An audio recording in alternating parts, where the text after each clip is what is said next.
Bonjour et bienvenue aux nouvelles hebdomadaires sur le changement climatique. Les scientifiques du climat avaient prédit des feux causés par le changement climatique. Et en effet, nous assistons maintenant à un désastre écologique en Australie. Les feux en Australie continuent d'ajouter des victimes aux milliards d'animaux qui ont péri dû au feu jusqu'à maintenant. L'île Kangourou, vue comme un refuge pour la faune et la flore, l'endroit où la conservation du Kakatoès au dos brillant a été ravagée par l'incendie. Beaucoup d'espèces sont en danger et encore plus meurent. Le constat du dommage n'a pas encore été fait. Plus de 4,5 millions de feux ont été notés jusqu'en 2019 et plus de 96% de ces feux étaient dus à des températures exceptionnellement chaudes. Le climat sec augmente le risque de propagation des feux de forêt comme ceux en Amazonie, en Californie, dans le bassin du Congo, en Indonésie et comme ceux en Australie. On s'inquiète de la possibilité que ces méga-feux deviennent la norme avec les températures qui ne cessent d'augmenter. NASA, NOAA et le Bureau de maître de la Grande-Bretagne ont confirmé que la dernière décennie était la plus chaude en record. Les 10 années qui se sont finies en 2019 pourraient être que le présage de l'explosion de températures hautes à venir. Les 5 dernières années étaient les plus chaudes en 170 ans et cela n'a pas l'air de changer pour les années 20. Le changement climatique a aussi affecté l'Europe avec des températures records dans plusieurs pays comme la France, la Belgique, le Luxembourg, l'Allemagne, les Pays-Bas et la Grande-Bretagne. Un désastre. La température des océans montre à quelle vitesse le monde se réchauffe avec les températures de l'océan les plus hautes en 2019. Selon le professeur John Abraham de l'Université de Saint-Thomas, les effets du changement climatique que le monde expérience correspondent environ à 5 à 6 bombes Hiroshima de chaleur par seconde. Si l'on réduit nos émissions maintenant, on ne diminuera pas immédiatement les températures des océans car ils ont déjà absorbé trop de chaleur. Or, on réduirait les conséquences négatives de ce phénomène. Dr Olar Persson, météorologiste polaire à l'Administration nationale océanique et atmosphérique, a détecté une irrégularité dans les cyclones arctiques qui causent les vagues océaniques de monter de quelques mètres. Cela pourrait poser un risque pour les navires qui voyagent près du pôle Nord. La glace océanique, elle aussi, craque à cause des gros vents qui séparent les icebergs dans différentes directions. L'évidence suggère que l'activité cyclonique arctique augmente due au changement climatique. La Russie se réchauffe 2,5 fois plus rapidement que les autres pays.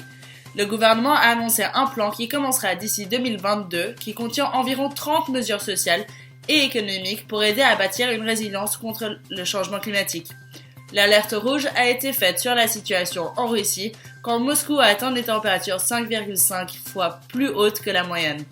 Or, le pays ne fera pas part à l'effort global contre le changement climatique et compte continuer sa production d'énergie à base de charbon et de combustibles fossiles, aggravant ainsi la crise climatique. Un ordre issu de la Cour suprême hollandaise force le gouvernement du pays à réduire ses émissions de gaz à effet de serre à 25% des niveaux de 1990. Échouer de faire cela signifiera un danger pour les habitants du pays sous les lois nationales et européennes.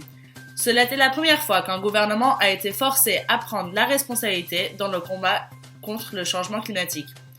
Ce cas a influencé d'autres à déposer des cas pareils, montrant que les gouvernements peuvent être tenus responsables pour avoir fait trop peu pour protéger leurs citoyens contre le changement climatique. Selon le dernier rapport du Economist Intelligence Unit, l'implémentation de technologies comme les défenses contre les inondations et les systèmes d'avertissement peut freiner les pertes financières engendrées par la crise climatique. La richesse économique toute seule ne peut pas assez couvrir les effets dévastateurs du changement climatique autour du monde. Sans plan B, les économies de pays comme l'Argentine, la Russie et les États-Unis se contracteront de respectivement 2, 5 et 1% à cause des événements météorologiques extrêmes. L'énergie renouvelable devrait approvisionner 57% de l'énergie globale d'ici 2030.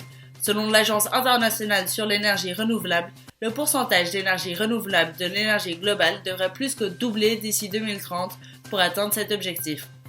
D'ici la fin de la décennie, les prix d'énergie solaire et éolienne devraient renverser ceux de l'énergie traditionnelle et ensemble, ces formes d'énergie devraient pouvoir couvrir un tiers des besoins énergétiques du monde.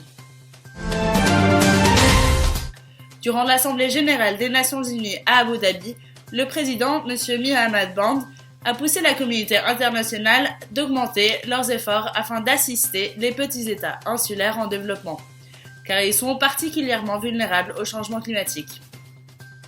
Les autres États devraient être plus flexibles par rapport au financement d'initiatives de mitigation et d'adaptation dans ces lieux.